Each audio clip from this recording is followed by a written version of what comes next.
सभी को मेरा अभिवादन। आज हम अध्याय 21 तंत्रिका नियंत्रण एवं समन्वय के अंतर्गत हम मानव के मस्तिष्क, प्रतिवर्ती क्रिया और प्रतिवर्ती चाप के बारे में जानेंगे। अधिगम उद्देश्य अर्थात लर्निंग ऑब्जेक्टिव्स हैं केंद्रीय तंत्रिका तंत्र के मुख्य भाग मानव के मस्तिष्क, उसके भाग और उसके हर भाग के कार्य के बारे में अवगत करवाना। हमारे शरीर को कुछ अचानक घटित होने वाली घटनाओं से बचाने वाली प्रतिवर्ती क्रिया एवं प्रतिवर्ती चाप की क्रियाशीलता के बारे में आपको जानकारी देना। इसके अलावा इस सत्र के बाद आप अपने स्वरूप के बारे में जानेंगे और अपने अंदर होने वाली सभी तांत्रिक क्रियाओं की क्रियाकलापों को और उनके महत्व को समझेंगे। ये सत्र आपका अवलोकन और ड्राइंग कौशल को विकसित करने में मदद करेगा और आपको अपने दैनिक जीवन को कक्षा के ज्ञान से संबंधित करने में मदद होगी। चलिए सबसे पहले हम केंद्रीय तंत्रिका तंत्र के सबसे महत्वपूर्ण भाग मानव के मस्तिष्क के बारे में जानें। मस्तिष्क मानव एवं अन्य रज्जुकी अर्थात कॉर्डेट्स के शरीर का एक आवश्यक अंग होने के साथ साथ प्रकृति की एक दिलचस्प और उत्कृष्ट रचना है। देखने में ये एक जैविक रचना ही है, परंतु ये हमारी भावनाओं, इच्छाओं, मन, मस्तिष्क, अहंकार, चेतना, ज्ञान, बुद्धि, अनुभव, व्यक्तित्व और व्यवहार आदि का केंद्र है। मानव मस्तिष्क कैसे काम करता है? ये एक ज्वलंत विषय है। ये जीव विज्ञान के साथ साथ भौतिक विज्ञान, गणित और दर्शन शास्त्र के विशेषज्ञों के लिए भी एक रोमांचक विषय है। मस्तिष्क सभी रीढ़धारी प्राणियों में होता है, परंतु अरज्जुकी प्राणियों में ये केंद्रीय मस्तिष्क या स्वतंत्र गैंग्लिया के रूप में होता है। कुछ जीवों जैसे नाइडेरिया एवं तारामीन में ये केंद्रीय भूत न होकर शरीर में यत्र तत्र फैला रहता है, जबकि कुछ प्राणियों जैसे संघ पोरीफेरा में तो मस्तिष्क होता ही नहीं है। मस्तिष्क हमारे शरीर का केंद्रीय सूचना प्रसारण अंग है और ये आदेश व नियंत्रण तंत्र की तरह कार्य करता है।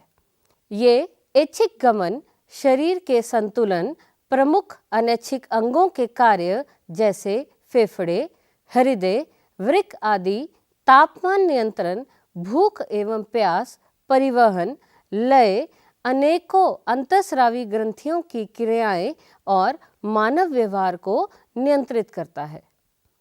ये देखने, सुनने, बोलने की प्रक्रिया, याददाश्त, कुशाग्रता, भावनाओं और विचारों का भी स्थल है। स्तनधारी प्राणियों में मस्तिष्क सिर में स्थित होता है तथा खोपड़ी द्वारा अच्छी तरह सुरक्षित रहता है। एक वयस्क मनुष्य मस्तिष्क में भार लगभग 1350 से 1400 ग्राम होता है। खोपड़ी के भीतर मानव मस्तिष्क कपालीय मेनिंजिस से घिरा होता है।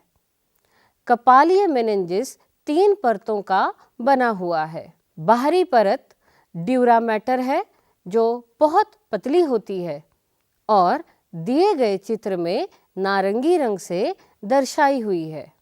मध्य परत एरेक्नॉइड है जिसे हरे रंग से दर्शाया हुआ है और एक आंतरिक परत पाया मैटर कहलाती है जो कि मस्तिष्क ऊतकों के संपर्क में होती है। ये गुलाबी रंग से दर्शाई हुई है। कपालीय मेनिंजिस के भीतर मस्तिष्क उपस्थित होता है। मेनिंजिस की झिल्लियों के मध्य प्रमस्तिष्क मेरुद्रव्य अर्थात सेरिब्रोस्पाइनल फ्लूइड भरा रहता है। ये मस्तिष्क की चोट, झटकों आदि से रक्षा करता है। मस्तिष्क का निर्माण तंत्रिका कोशिकाओं तथा न्यूरोग्लिया कोशिकाओं के द्वारा होता है। मस्तिष्क को 3 मुख्य भागों में विभक्त किया जा सकता है।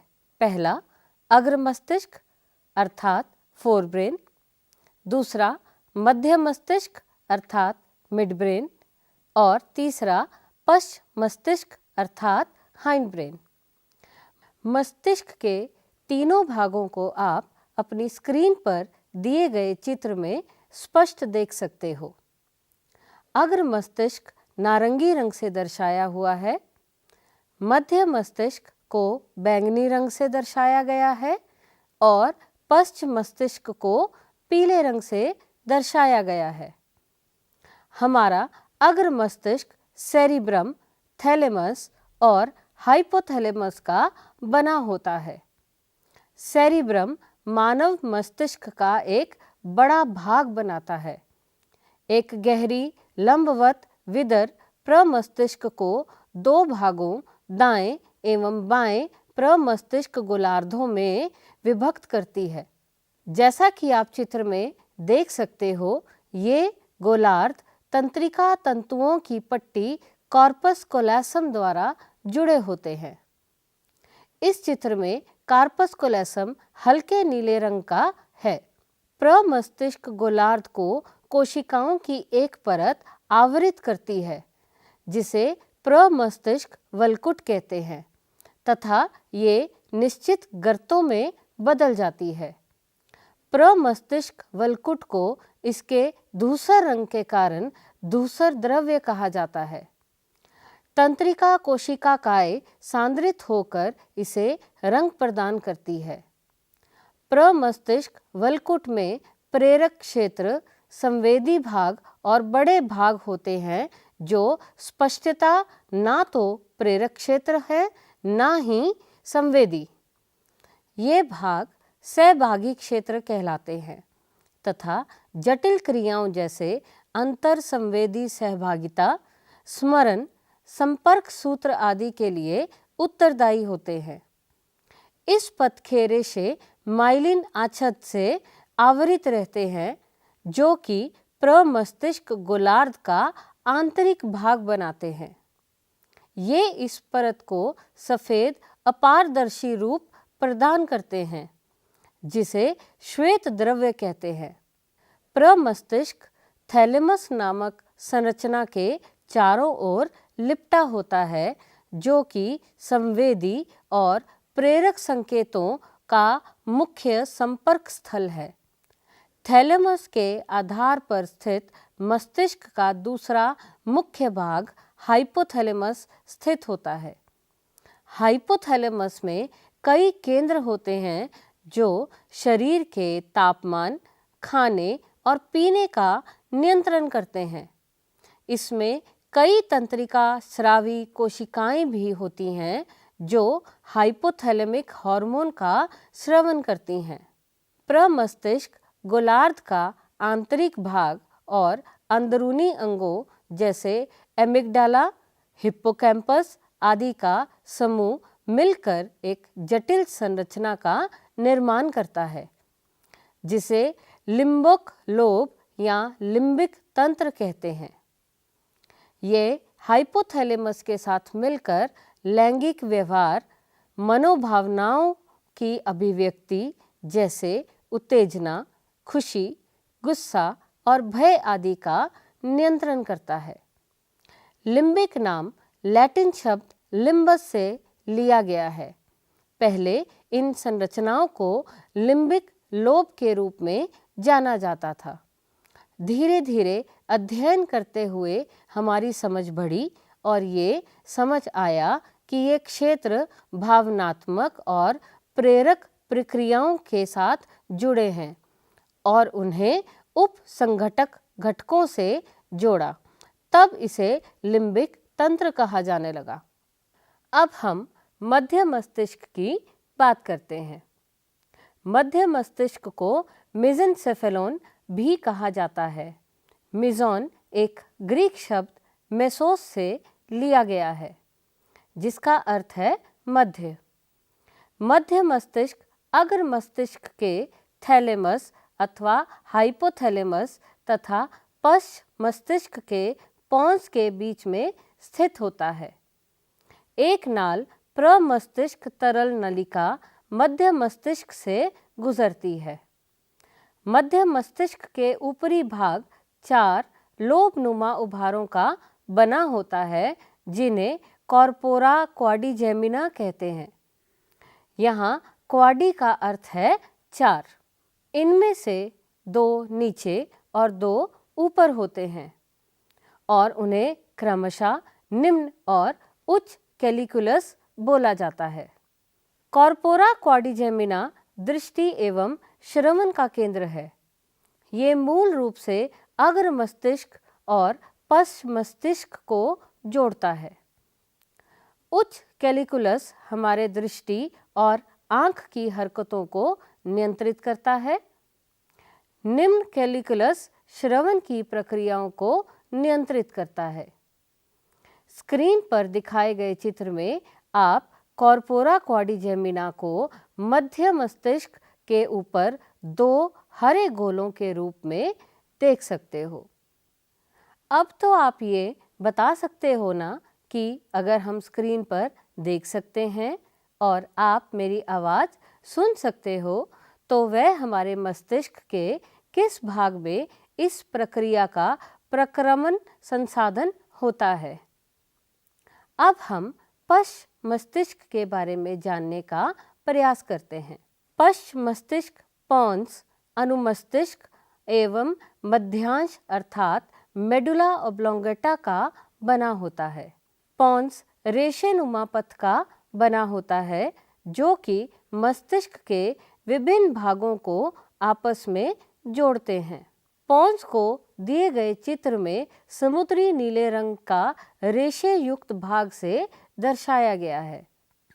अनुमस्तिष्क अर्थात सेरिबेलम की सतह विलगित होती है, जो न्यूरॉन्स को अतिरिक्त स्थान प्रदान करती है।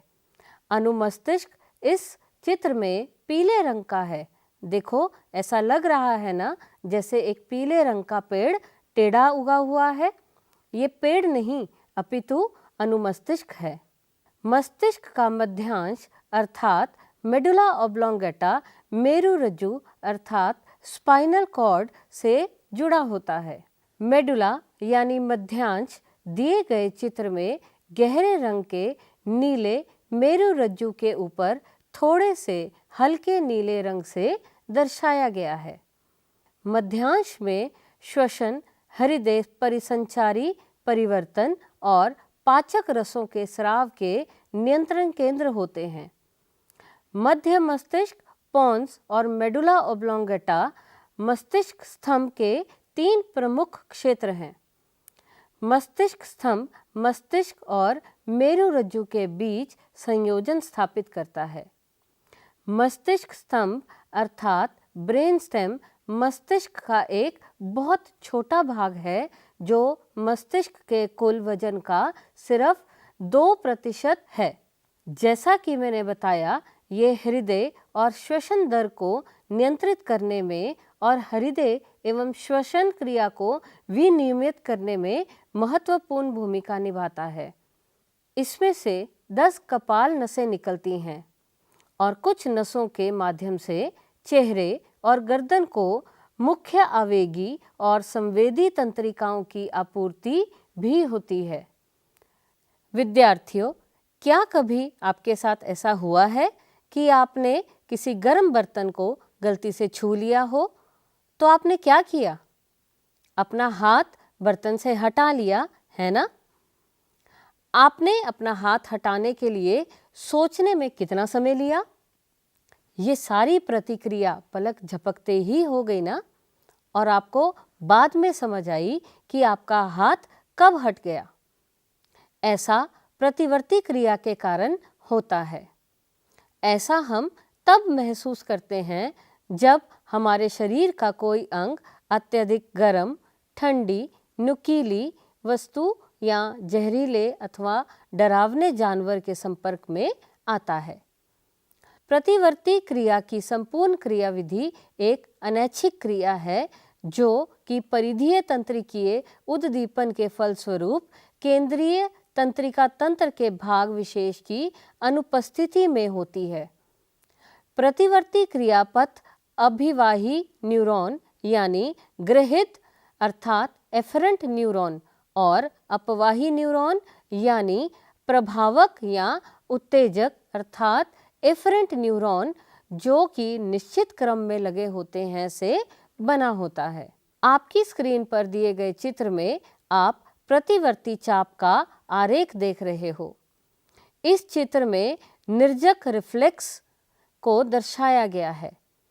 यहाँ ये दिखाया गया है कि अगर आपके घुटने पर हथौड़े जो कि उद्दीपन है से चोट लगे तो आपकी जांघ की मांसपेशी से अभिवाही पथ अर्थात एफरेंट पाथवे जो कि एक संवेदी न्यूरॉन है, यहाँ जिसे नीले रंग से दर्शाया हुआ है, के द्वारा संवेदना मेरुरज्जु के धूसर द्रव्य की ओर जाता है, जहाँ उचित निर्णय लेकर उचित आदेश धूसर द्रव्य में उपस्थित संयोजी न्यूरॉन यानी अंतरा तंत्र कोशिका अर्थात रिले न्यूरॉन जो कि धूसर द्रव में मौजूद नीले रंग से दर्शाया गया है को दिए जाते हैं।